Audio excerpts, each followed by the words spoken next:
Boa noite, pessoal. Começando mais uma live de quartas, o nosso espaço virtual do Centro Espírita em Monte de Castro, nosso celeiro de luz. Que Jesus nos abençoe.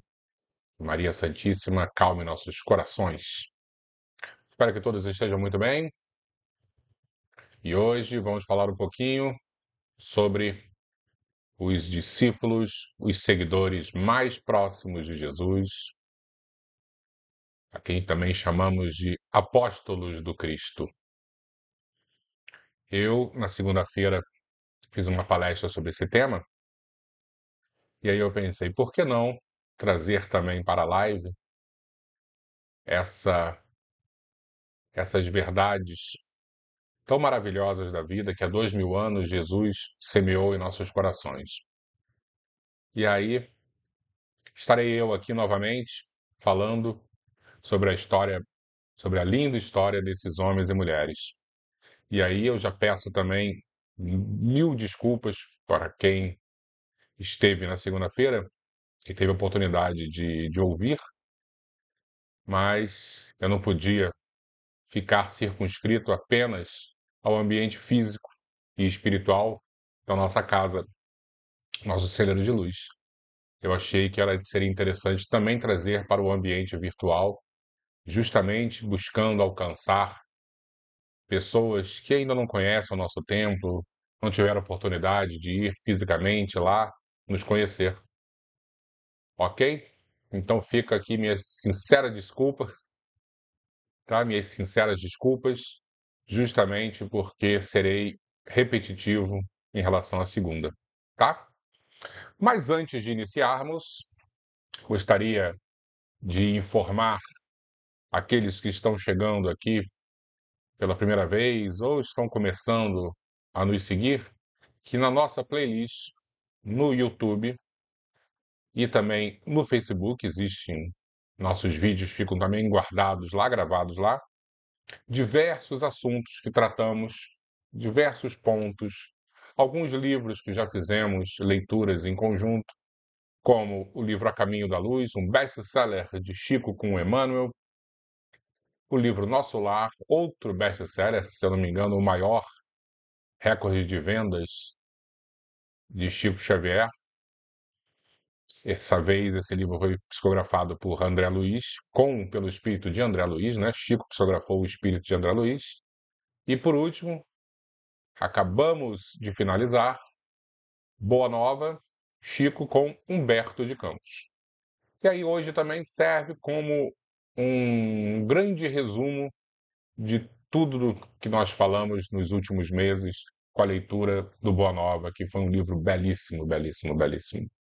E mais um detalhezinho, porque nós temos o costume de fazer uma introdução e depois uma pequena leitura, no caso a leitura dos capítulos desses livros que eu citei. Hoje vamos fazer também uma leitura, uma parte extremamente emocionante do livro Paulo Estevão, psicografado por Chico e ditado pelo espírito Emmanuel. Então acredito que esse ponto também tem como objetivo a sensibilização de todos que assistirem essa live e depois o vídeo gravado no YouTube, para iniciar essa leitura edificante, porque Paulo Estevão, para mim, foi o livro mais bonito e mais importante que eu li em minha vida. Ok? Vamos dar uma olhadinha para ver quem já está aqui e desejarmos uma ótima noite. Albertinho, uma ótima noite para você, meu irmão. Que Jesus te abençoe.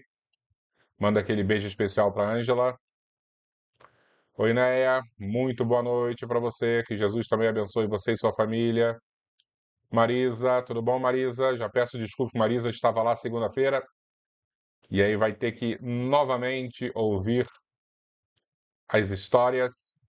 Mas se bem que são histórias maravilhosas, né, Marisa? Um beijão para você. Jesus te abençoe, tá? Maria Cecília, que bom você estar aqui. Minha filhada linda, um beijão. Manda um beijo para todos aí da sua casa. Que Jesus ilumine também o seu lar, meu amor.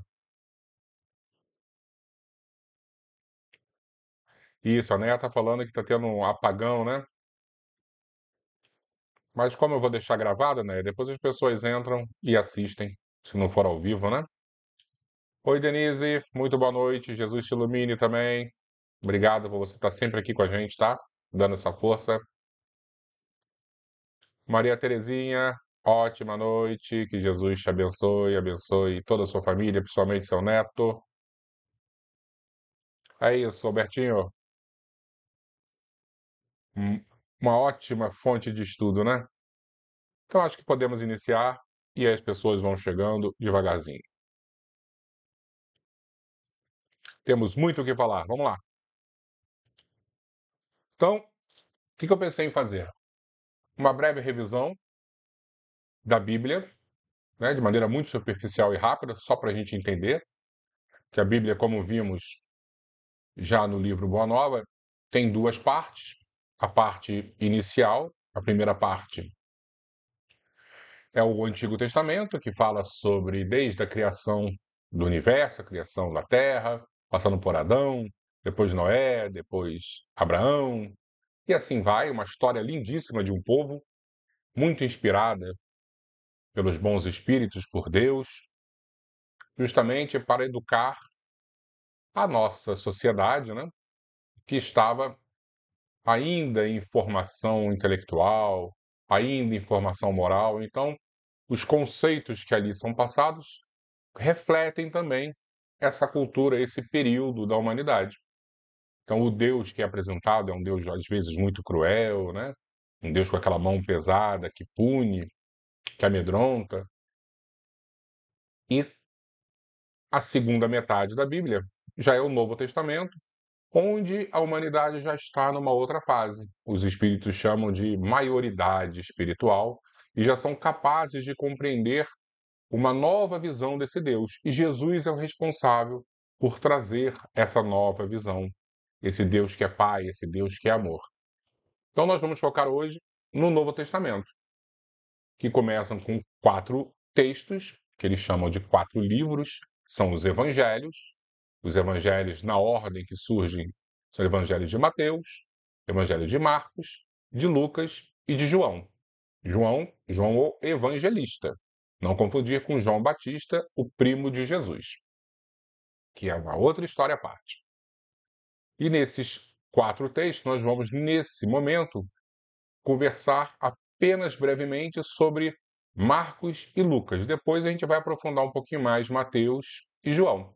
E por que Marco e Lucas? Justamente porque eles não conheceram Jesus. Lucas, com certeza, não conheceu. Lucas era um médico grego, amigo de Paulo de Tarso, e acabou recebendo a missão, depois, lógico, de se converter ao cristianismo, recebeu a missão de fazer uma entrevista com Maria Santíssima. Então ele vai lá para Éfeso, senta com Maria e durante muito tempo ouve as histórias delas, histórias de Jesus, e escreve o seu evangelho, que é belíssimo. Então, quando a gente está falando de evangelho, desses 4 evangelhos, significa boa nova, é justamente um, são as histórias que envolvem o Mestre Jesus, tá? E Lucas, por mais que não tenha conhecido Jesus, ele conheceu Maria e fez um trabalho jornalístico com Maria. Por isso que no Evangelho de Lucas nós temos algumas passagens muito especiais sobre a infância de Jesus, como ele com 12 anos, que acabou se perdendo dos pais lá em Jerusalém, e depois, 2, 3 dias depois, foi encontrado pela família. Ele estava no meio dos doutores da lei, respondendo de maneira muito eloquente sobre as escrituras sagradas, tá? Então são esses pontos que nós vamos encontrar ali no Evangelho de Lucas. E o Evangelho de Marcos, também Marcos não conheceu, se conheceu Jesus, Marcos ainda era uma criança, ele é baseado nas lembranças de Pedro. Depois Marcos, quando fica um jovenzinho, um rapazinho, ele se une aos apóstolos e tem o contato muito direto com o pescador Pedro e busca traduzir todo o pensamento, todas as memórias de Pedro nos textos. Hoje em dia, os historiadores acreditam que o Evangelho de Marcos deveria vir à frente do Evangelho de Mateus, porque cronologicamente falando, ele foi escrito antes, tá? Mas tem um detalhe interessante para nós espíritas, por quê? Porque no livro Paulo e Estevão, Emmanuel é categórico em dizer que os manuscritos de Levi, Levi era outro nome para Mateus, ele circulava entre as pessoas que seguiam, né, que, que faziam parte do seleto grupo ali dos seguidores de Jesus. Lembrando que Jesus já havia sido crucificado. E esse texto, né, mas não é o texto final que está hoje na Bíblia, tá? Como se fosse um resumo, um apanhado de informações que serviu depois como base para a finalização do texto final. Então, primeiro o texto prontinho foi de Marcos e em segundo Mateus. Por mais que esse resuminho que estava circulando assim, 5 anos depois da crucificação de Jesus, fossem já as anotações de Levi ou Mateus, que são a mesma pessoa. Tá bom? Então, com isso, podemos avançar, podemos passar para a, a sequência de textos que compõem o Novo Testamento, que é Atos dos Apóstolos. Como o próprio nome diz, são as ações desses seguidores mais próximos de Jesus. Tá? Também quem escreveu o Atos dos Apóstolos foi Lucas. Tá? Lucas teve um papel muito importante por ser uma pessoa culta, como eu disse, um médico grego. Ele tinha muita facilidade com a escrita e pegava essas histórias e colocava no papel. E ele é o responsável, então, por escrever, por nos contar a história dos apóstolos. E lá na Bíblia, no Novo Testamento, é citado como Atos dos Apóstolos. É uma ótima leitura, mas quem quiser ler o Atos dos Apóstolos de maneira romanceada e muito mais bonita, nós temos a psicografia de Chico Xavier, chamado Paulo e Estevão. Como eu disse hoje no finalzinho, nós vamos ler uma parte extremamente emocionante da conversão de Paulo de Tarso. Tá bom? Atos dos Apóstolos conta de maneira mais aprofundada as histórias de Pedro e Paulo, os mais importantes nesse livro, tá? Principalmente Paulo. Pedro a gente vai deixar um pouquinho de escanteio, porque mais tarde nós vamos falar sobre ele. Mas agora nós vamos focar um pouquinho mais em Paulo de Tarso, ou na verdade, Saulo de Tarso, como ele era conhecido antes de sua conversão. Saulo era um grande fariseu, um doutor da lei, aspirante a sumo sacerdote do Sinédrio, seria uma espécie de STF, vamos dizer assim, né? As pessoas que, na verdade, naquela época, o Estado não era dissociado da religião. Então, ali em Israel, os religiosos eram aqueles que mandavam no reino, né? Por mais que tivesse lá o governador, por exemplo, da Judéia, Pôncio Pilatos, ou os administradores também judeus, né, da Galiléia, Herodes, Antipas, mas a decisão ali operacional do dia a dia, quem tomava era o pessoal do Sinédrio e que eram os doutores da lei, os conhecedores das escrituras, tá? E Paulo aspirava por ser, justamente porque ele era uma pessoa muito culta, muito inteligente, a espécie de presidente do STF, e que seria o sumo sacerdote, tá? E por ser um fariseu, daqui a pouco nós vamos falar um pouquinho sobre essas denominações, né? Porque parece que o judaísmo era uma religião só, mas não, eram vários partidos que compunham o judaísmo. E ele, Paulo de Tarso, era fariseu, que era um dos braços do judaísmo. E o fariseu, como a gente já falou algumas vezes, o próprio nome já diz que era separado. Ele não aceitava nenhuma ideia diferente. Era só aquilo que estava nas escrituras ou nas tradições orais. E quando Saulo descobre que supostamente o Messias já havia nascido e fora crucificado de maneira assim muito vexatória, né? Porque as pessoas que eram crucificadas eram os bandidos, né? Ele tem certeza absoluta que isso é um absurdo e começa a perseguir os primeiros cristãos, justamente porque, para principalmente os fariseus, o Messias viria com a missão de acabar com o Império Romano e não libertar espiritualmente as pessoas, assim como Moisés, que libertou os hebreus dos egípcios. Então, o Messias viria neste momento libertar os judeus dos romanos. E Jesus não estava preocupado com os romanos. Jesus estava preocupado com a transformação espiritual. Então, eles não conseguiam entender que libertação verdadeira e profunda era essa. Eles queriam a libertação momentânea, né? Imediata. E Saulo de Tarso começou a perseguir, como eu havia dito, os cristãos. Até o momento, quando ele vai para Damasco e tem uma visão maravilhosa de Cristo e se transforma. Daqui a pouco nós vamos ler essa passagem. Ao se transformar, ele começa a rodar todas as redondezas, pregando, convertendo as pessoas e fundando igrejas. Mas quando ele diz redondezas, nós estamos falando de lugares assim muito importantes. E o próprio nome Redondeza parece dar a entender que é pertinho, né? Mas não, ele foi longe. Eu peguei até uma imagem aqui para a gente ver os caminhos de Paulo. Então vamos imaginar que na parte inferior aqui direita seria Jerusalém, e ele, por exemplo, foi até Roma pregar, foi a Atenas. Dá para ver aqui, foram 3 grandes viagens, né? São várias décadas que ele circulou por essa região ali do mundo, no Mediterrâneo, e pregando, convertendo e fundando igrejas.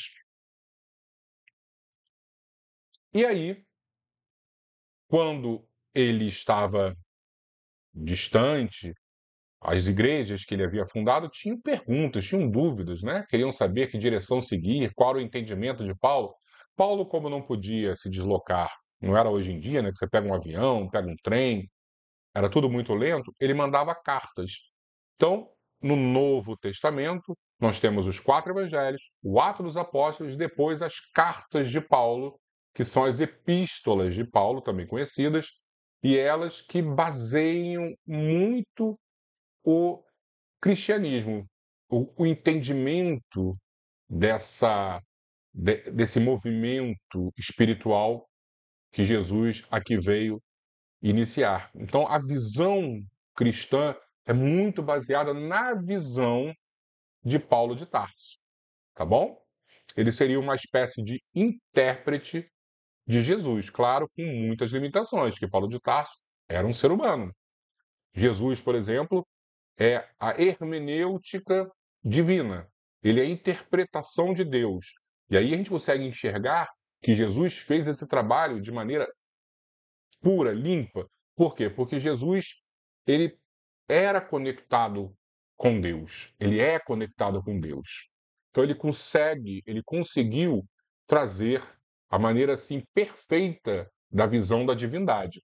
Paulo, por mais que ele tenha se esforçado, algumas coisas ali provavelmente têm a influência dele, justamente porque é um ser humano cheio de imperfeições. Mas mesmo assim, quando hoje nós lemos as suas cartas e temos essa compreensão, a gente vê que ele fez um trabalho hercúleo, um trabalho maravilhoso, porque ele conseguiu traduzir o divino para o humano de maneira excelente, tá bom? Depois nós temos também outras cartas, cartas de Pedro, cartas de João, cartas de Tiago, tá? E por último, o último livro do Novo Testamento é o Apocalipse, que também João escreveu, o livro das Revelações, que supostamente fala sobre um grande final que está por vir. Mas que, segundo Emmanuel, no livro A Caminho da Luz, esse Apocalipse até já aconteceu, que foi um período ali de muitos e muitos séculos, onde o cristianismo esteve em risco, justamente porque o materialismo, né, todo o ideal romano, mundano, tentou abraçar o ideal puro cristão e quase tudo foi por água abaixo. Tá bom? Então, com isso, nós podemos agora iniciar uma busca do entendimento dos 12 mais próximos seguidores de Jesus, que nós chamamos de apóstolos. Então, como é que eu gosto de fazer? Eu gosto de dividir esses 12 em dois grupos. O primeiro grupo são 3 duplas de irmãos. Começando, até a gente já falou dele, de Mateus, começando por Mateus. Mateus também era conhecido como Levi, tá? E quem está assistindo a série The Chosen, Os Escolhidos, que é uma série espetacular, vale muito a pena. Eu já tenho noção de quem ele era, né? Era um cobrador de impostos, também conhecido como publicano, o nome dessa função, né, profissão cobrador de impostos era publicano, e ele era muito mal visto pelas pessoas, porque justamente ele cobrava impostos dos judeus para dar para Roma. Então era um traidor. Mas mesmo assim, Jesus o convidou, que Jesus conseguia enxergar, Jesus consegue enxergar todo o diamante bruto que existe em nossos corações e vai com o tempo lapidando e todos nós teremos grandes oportunidades de brilhar. E Mateus foi um deles. Interessante que Mateus, claro, numa visão romanceada, numa visão cinematográfica, ele é retratado como um autista, tá? Mas não existia nem diagnóstico de autismo naquela época. Claro que isso é, como eu falei, uma questão romanceada. Mas, com certeza, ele era muito mal visto entre aqueles. E ele acaba, até por ser mais culto que os demais, ele era um cobrador de impostos, uma pessoa alfabetizada, ele acaba escrevendo os primeiros manuscritos, ok? Junto de Mateus, também filho de Alfeu, nós temos Tiago. Interessante que na Bíblia não deixa muito claro que Mateus e Tiago são irmãos, tá? Isso quem é categórico em afirmar é Humberto de Campos no livro Boa Nova. Ele diz que os dois são filhos do mesmo pai, que se chamava Alfeu. Mas, Leco, olha só, qual Tiago? Eu estou vendo The Chosen, os escolhidos, e existem dois Tiagos. Tem o Tiagão e tem o Tiaguinho. Na verdade, a gente vai encontrar na Bíblia como Tiago maior e Tiago menor. Ele está falando de Tiago menor, tá? Tiago menor, irmão de Levi ou irmão de Mateus. Como eu disse, os dois tinham. Levi e Mateus são a mesma pessoa. Depois, nós pegamos a outra dupla de irmãos, Tiago maior e João. Esses eram os queridinhos de Jesus. Juntos de Pedro, eles faziam a tríade que estava perto do Mestre nos momentos mais difíceis. Quando Jesus se isolava para a oração, quando Jesus se transfigurou e que apareceu Moisés e Elias, estavam os três. Quando Jesus, prestes a ser preso, estava em orações, ele sobe também com esses três, fica meio que isolado com eles e pede para que esses três orassem com ele. Tá? Esses eram aqueles mais próximos. Eram 12, mas tinham esse grupinho de três aí que eram os mais próximos. Tiago maior e João, o evangelista. Tiago maior, para quem gosta de curiosidade, é aquele que dá origem ao caminho de Tiago, de Santiago de Compostela, na Espanha. Por quê? Porque quando Tiago morreu, o corpo dele foi levado, diz as tradições, não está na Bíblia isso, mas as tradições dizem que o corpo dele foi levado até a Espanha, tá? Então esse caminho virou um caminho santo, um caminho sagrado, caminho de Santiago de Compostela. E João, João o Evangelista, era o mais novinho do grupo. O João, ele quando escreve, somente no Evangelho, ele mesmo se coloca como o apóstolo que Jesus mais amava. João realmente devia ser um doce, né? Interessante que quando a gente pega assim uma análise mais cronológica, João devia ter uns 13 anos quando conheceu Jesus, uma criança. E aí explica, claro que Jesus amava a todos, mas João era aquele garotinho, né? Bem jovenzinho, bem puro, que representava aquelas crianças puras que, que o reino dos céus, né, tem essa estrutura. E como é que. E aí eu acho que é interessante, dentro dessa análise de João, né, esse espírito encarnado, extremamente evoluído e bem jovenzinho, aí a gente consegue entender também o porquê dele ser o único dos 12 a estar abertamente aos pés da cruz quando Jesus é crucificado, porque os outros ficaram à distância, ele não, ele enfrentou. E a gente entende porque ele era tão jovenzinho, que provavelmente ele não representava nenhum perigo, seja para Roma, seja para o Sinédrio.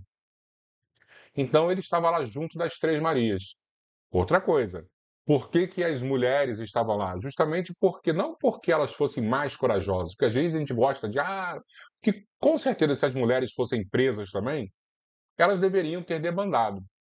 Mas as mulheres, como não representavam nenhum perigo, elas podiam circular. Então nós temos as Três Marias, Maria Santíssima, Maria de Magdala e Maria de Cleófas.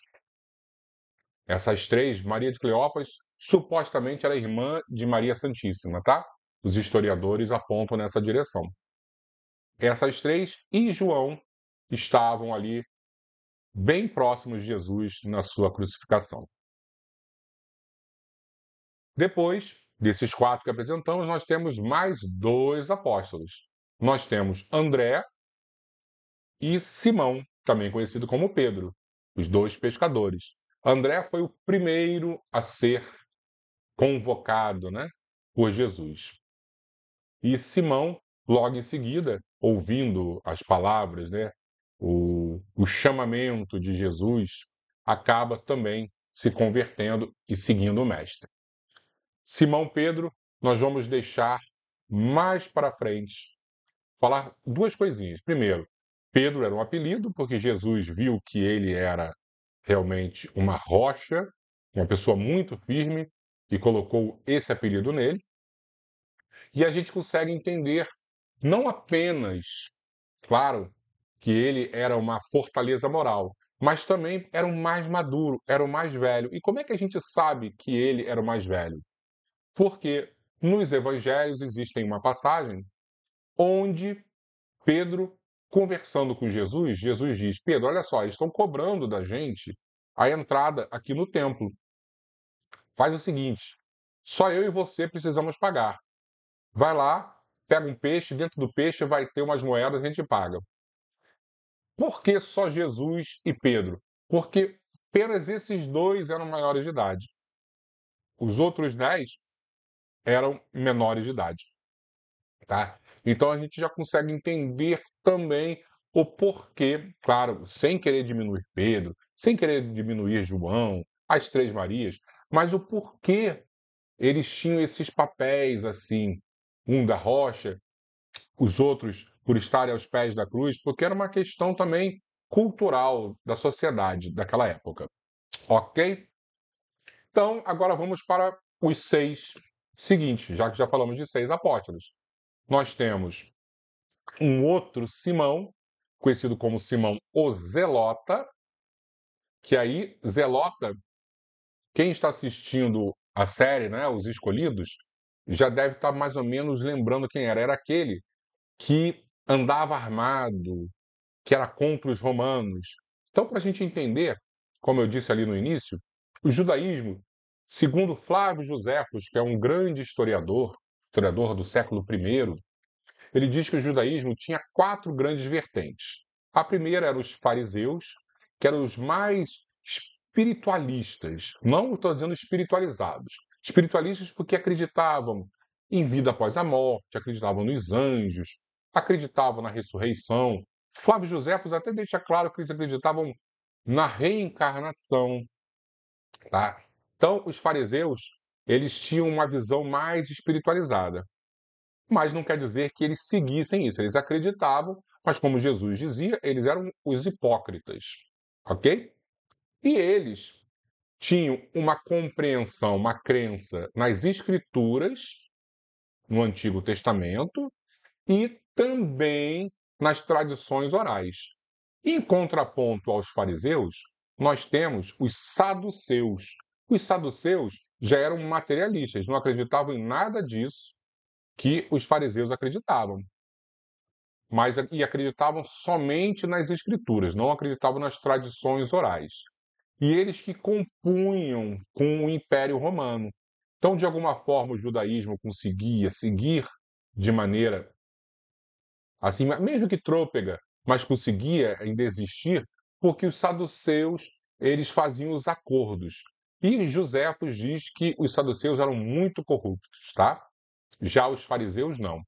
Depois nós temos os essênios, que era completamente diferente desses dois primeiros. Eles viviam isolados, eles viviam assim com um pensamento muito focado na purificação, mas a purificação através da água, tinha uma alimentação muito restrita.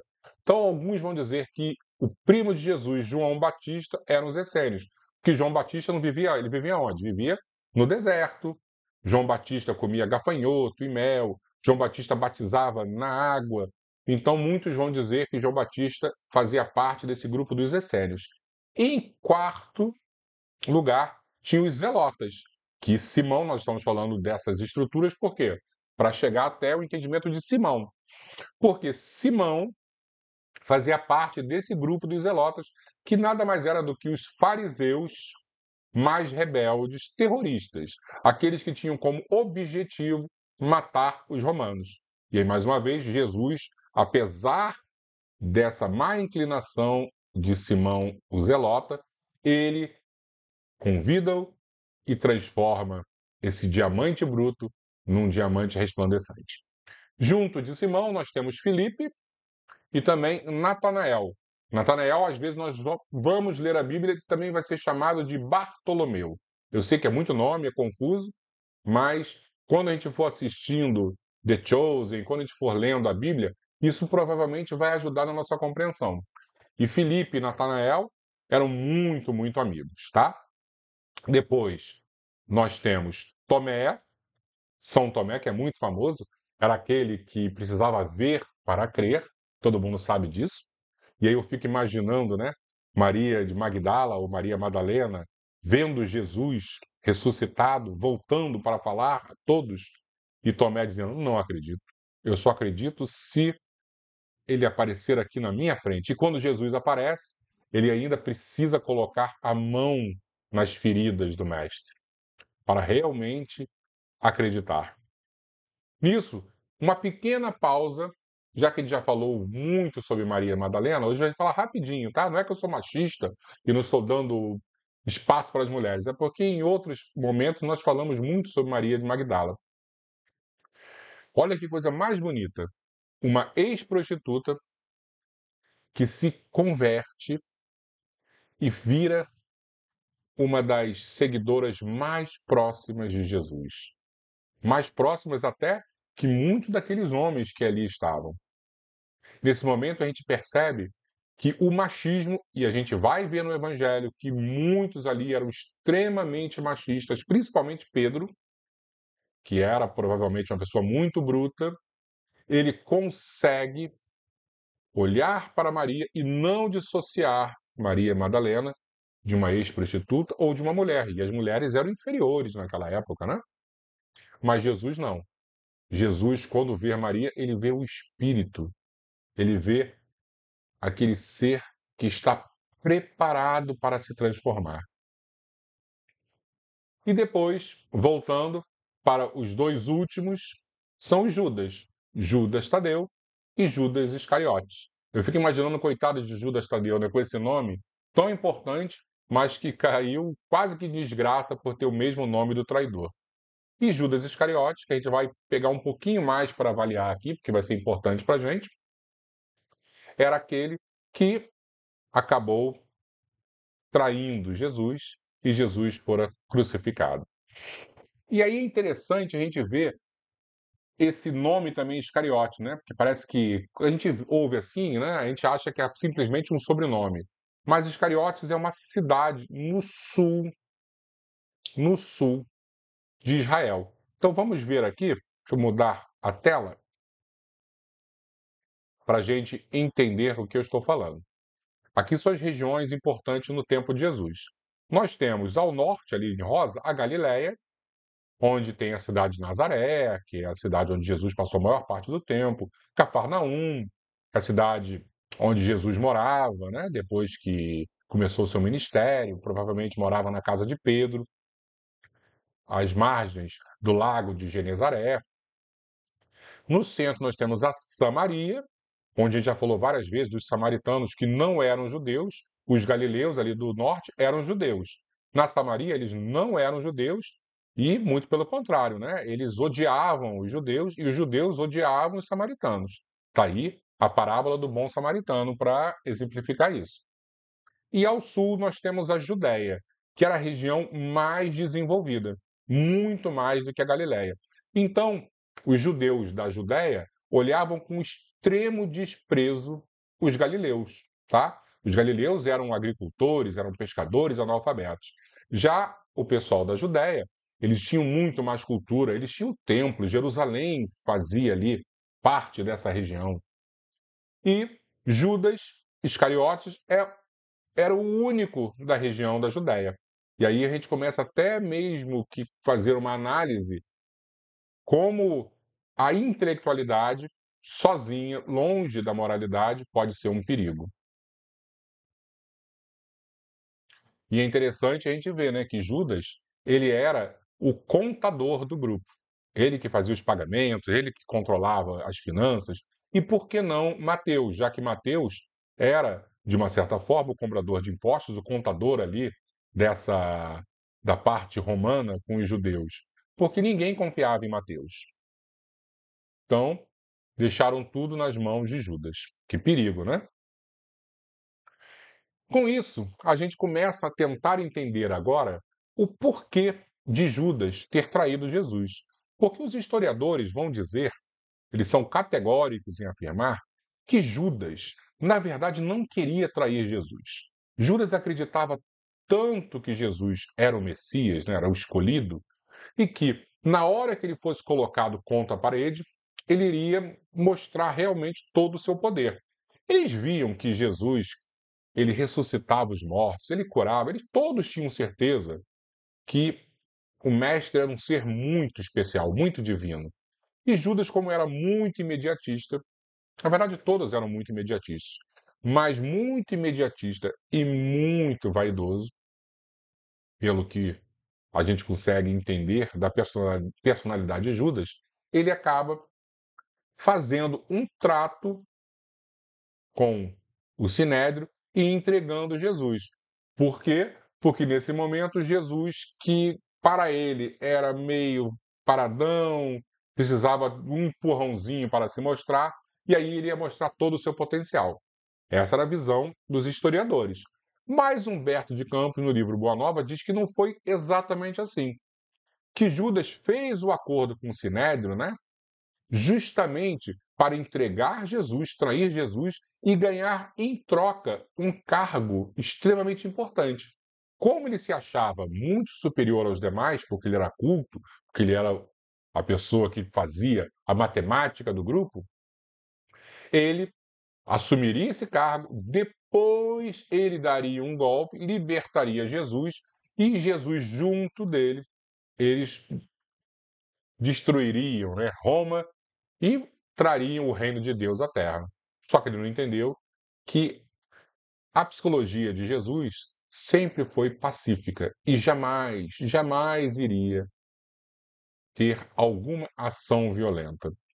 E deu no que deu. Ele recebe lá as suas moedas de prata, descobre que Jesus foi crucificado e acaba se matando. Por que eu estou falando a história de Judas?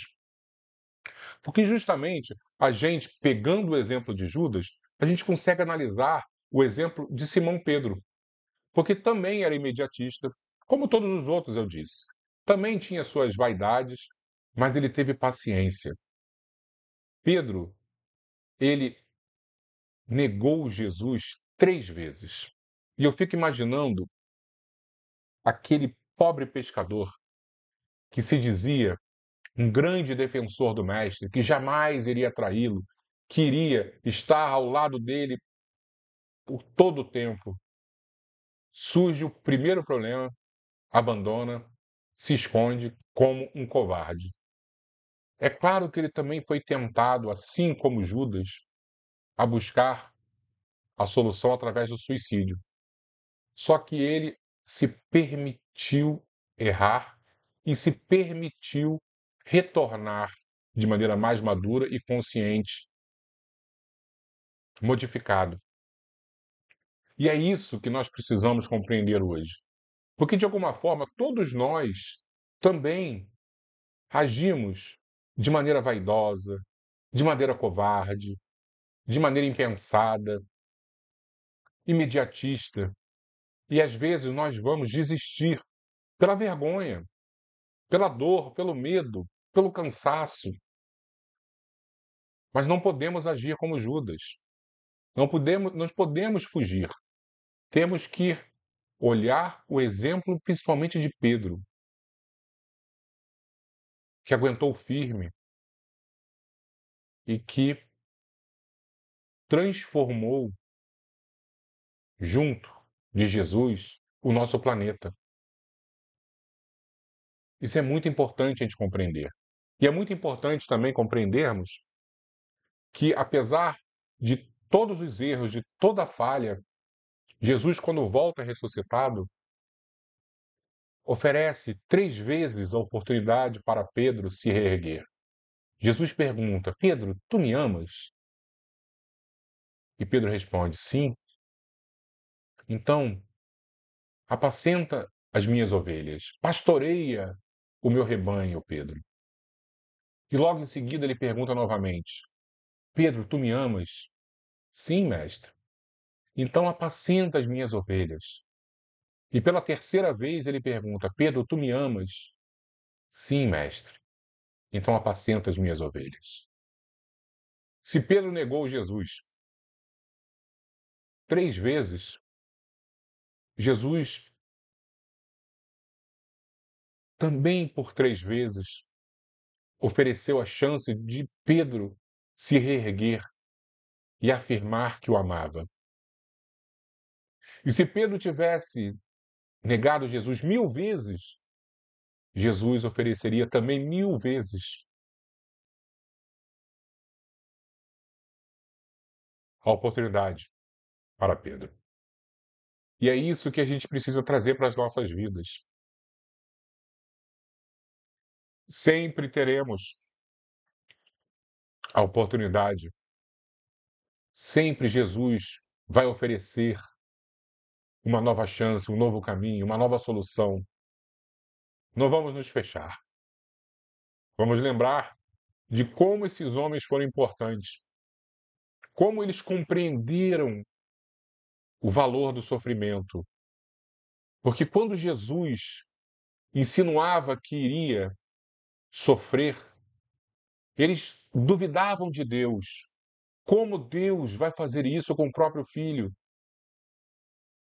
Mas, com o passar das décadas, eles compreendem que todo aquele que se converte verdadeiramente sofre e precisa aprender o valor da dor, o valor do exemplo.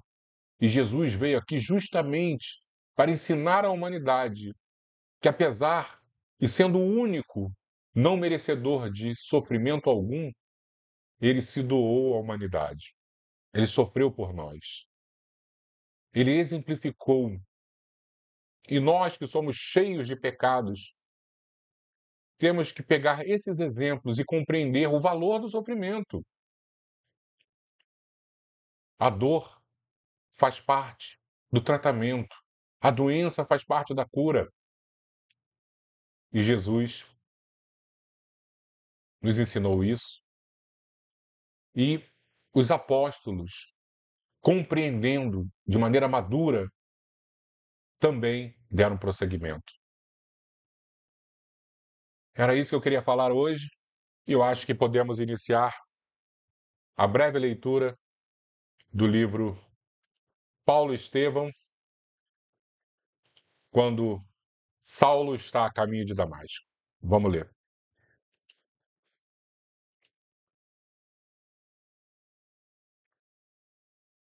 Devia ser meio-dia. Muito distante ainda, a paisagem de Damasco apresentava os seus contornos. Pomares espessos, cúpulas cinzentas que se esboçavam ao longe. bem montado, evidenciando o aprumo de um homem habituado aos prazeres do esporte. Saulo ia à frente, em atitude dominadora.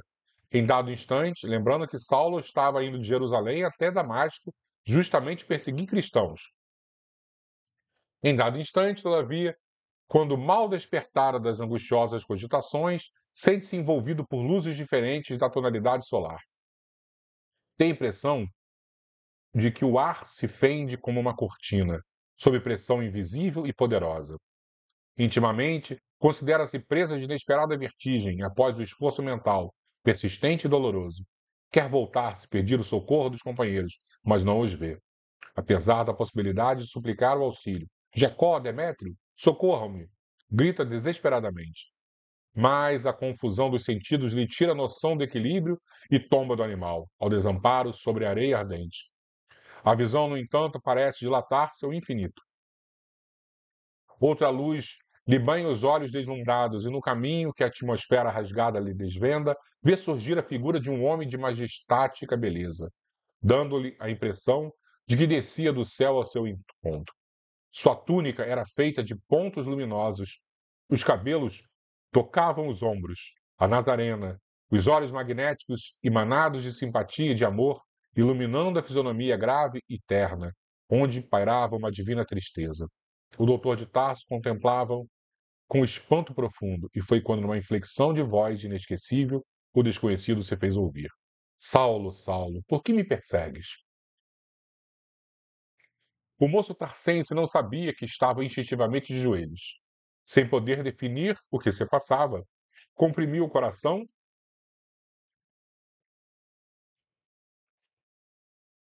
numa atitude desesperada. Incoercível sentimento de veneração apossou-se inteiramente dele. Que significava aquilo? De quem o vulto divino que entrevia no painel do firmamento aberto e cuja presença lhe inundava o coração precípite de emoções desconhecidas? Enquanto os companheiros cercavam o jovem genuflexo, sem nada ouvirem nem verem, não obstante haverem percebido a princípio uma grande luz no alto, Saulo interrogava em voz trêmula e receosa: Quem sois vós, Senhor? Aureolado de uma luz balsâmica e num tom de inconcebível doçura, o Senhor respondeu: Eu sou Jesus. Então viu-se o orgulhoso e inflexível doutor da lei curvar-se para o solo, em pranto convulsivo. Disse-ia que o apaixonado rabino de Jerusalém fora ferido de morte, experimentando no momento a derrocada de todos os princípios que lhe conformaram o espírito e o nortearam até então na vida. Diante dos olhos, tinha agora, e assim, aquele Cristo magnânimo e incompreendido. Os pregadores do caminho não estavam iludidos. A palavra de Estevão era verdade pura. A crença de Abigail era a senda real. Aquele era o Messias.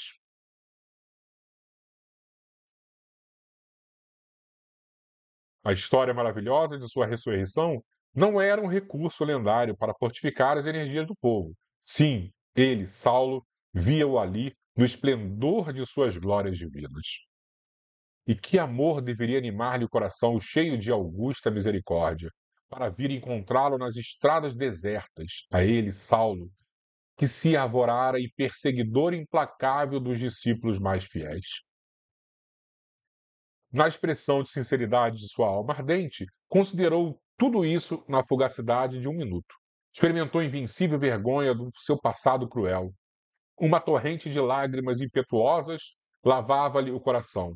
Quis falar, penitenciar-se, clamar suas infindas desilusões, protestar fidelidade e dedicação ao Messias de Nazaré. Mas a contrição sincera do espírito arrependido e dilacerado embargava-lhe a voz. Foi quando notou que Jesus se aproximava e, contemplando carinhosamente tocou o mestre tocou-lhe os ombros com ternura, dizendo com inflexão paternal: Não recalcitres contra os aguilhões. Não recalcitrar contra os aguilhões é aquele gado, né, que está recebendo aqueles espinhos para andar em frente e ele não anda, né, ele fica parado. Então é como se Jesus estivesse chamando ele, empurrando ele e ele não andava. Saulo compreendeu. Desde o primeiro encontro com Estevão, forças profundas o compeliam a cada momento, em qualquer parte, a meditação dos novos ensinamentos.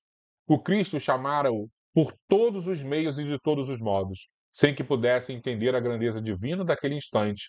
Os companheiros de viagem viram-no chorar mais copiosamente. O moço de Tarso soluçava, ante a expressão doce e persuasiva do mestre Nazareno. Considerava o tempo perdido em caminhos escabrosos e ingratos. Doravante necessitava reformar o patrimônio dos pensamentos mais íntimos. A visão de Jesus ressuscitado aos seus olhos mortais renovava-lhe integralmente as concepções religiosas.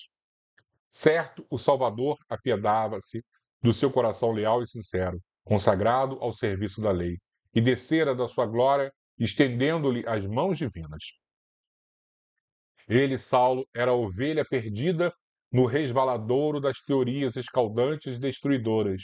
Jesus era o pastor amigo que se dignava fechar os olhos para os espinheiros ingratos, a fim de salvá-lo carinhosamente. No ápice, o jovem rabino considerou a extensão daquele gesto de amor. As lágrimas brotaram-lhe do coração amargurado como a linfa pura de uma fonte desconhecida. Ali mesmo, no santuário augusto do Espírito, fez o protesto de entregar-se a Jesus para sempre. Recordou de súbito as provações rígidas e dolorosas. A ideia de um lar morrera com Abigail. Sentia só e acabrunhado. Doravante, porém, entregar-se-ia ao Cristo como simples escravo do seu amor. E tudo envidaria para provar-lhe que sabia compreender o seu sacrifício, amparando-o na senda escura das iniquidades humanas, naquele instante decisivo do seu destino. Banhado em pranto, como nunca lhe acontecera na vida, fez-se ali mesmo sob o olhar de fé. Sob o olhar assombroso dos companheiros e ao calor escaldante do meio-dia, a sua primeira profissão de fé. Senhor, que quereis que eu faça? Você vê que imediatamente após a conversão, ele já faz essa pergunta: o que quer que eu faça? Aquela alma resoluta, mesmo no transe de uma capitulação incondicional, humilhada e ferida em seus princípios mais estimáveis, dava mostras de sua nobreza e lealdade. Encontrando a revelação maior em face do amor que Jesus lhe demonstrava solícito, Saulo de Tarso não escolhe tarefas para servi-lo na renovação de seus esforços de homem. Entregando-se-lhe de alma e corpo como se fora ínfimo servo, interroga com humildade o que desejava o mestre da sua cooperação. Foi aí que Jesus, contemplando mais amorosamente, dando-lhe a entender a necessidade dos homens se harmonizarem no trabalho comum da edificação de todos, no amor universal, em seu nome esclareceu generosamente: levanta-te, Saulo, entra na cidade e lá te será dito o que te convém fazer. Então o moço tarcense não mais percebeu o vulto amorável, guardando a impressão de estar mergulhado no mar de sombras. Prosternado, continuava chorando, causando piedade aos companheiros. Esfregou os olhos, como se desejasse rasgar o véu que lhe obscurecia a vista, mas só conseguia tatear no seio das trevas densas. Aos poucos começou a perceber a presença dos amigos.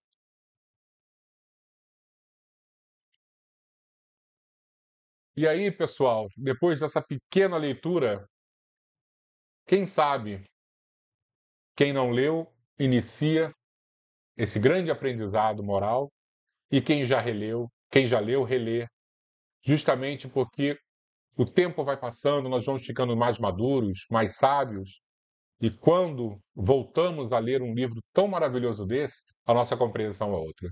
Fica aqui o convite. Vamos fazer a nossa prece, pessoal.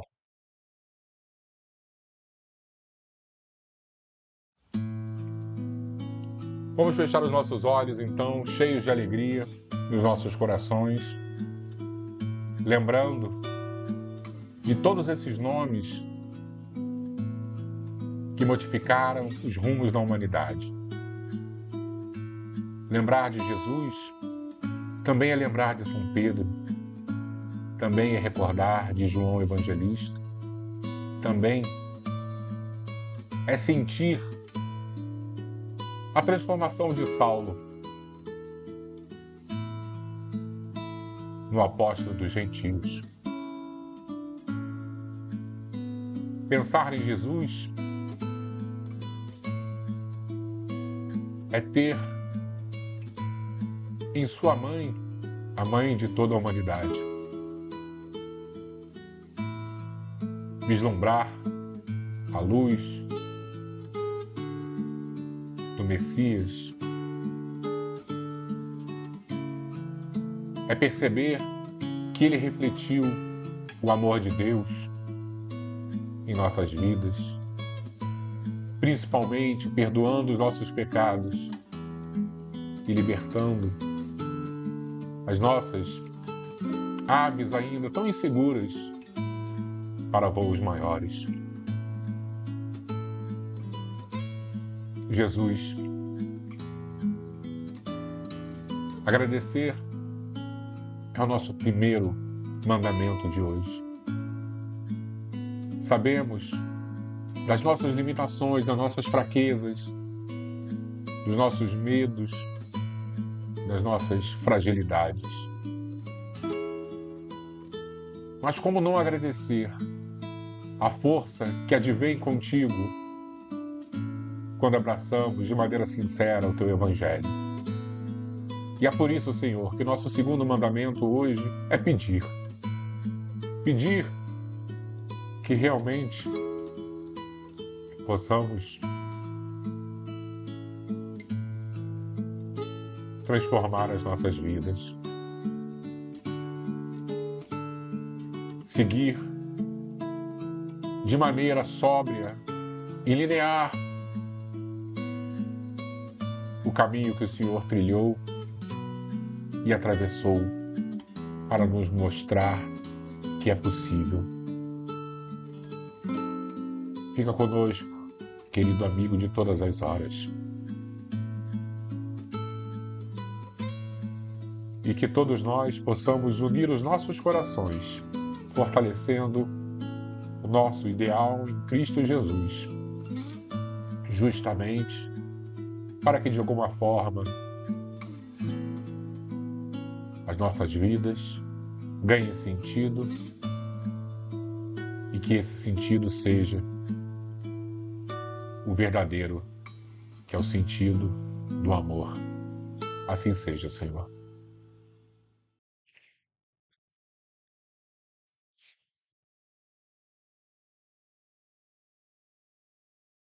Muito obrigado, pessoal.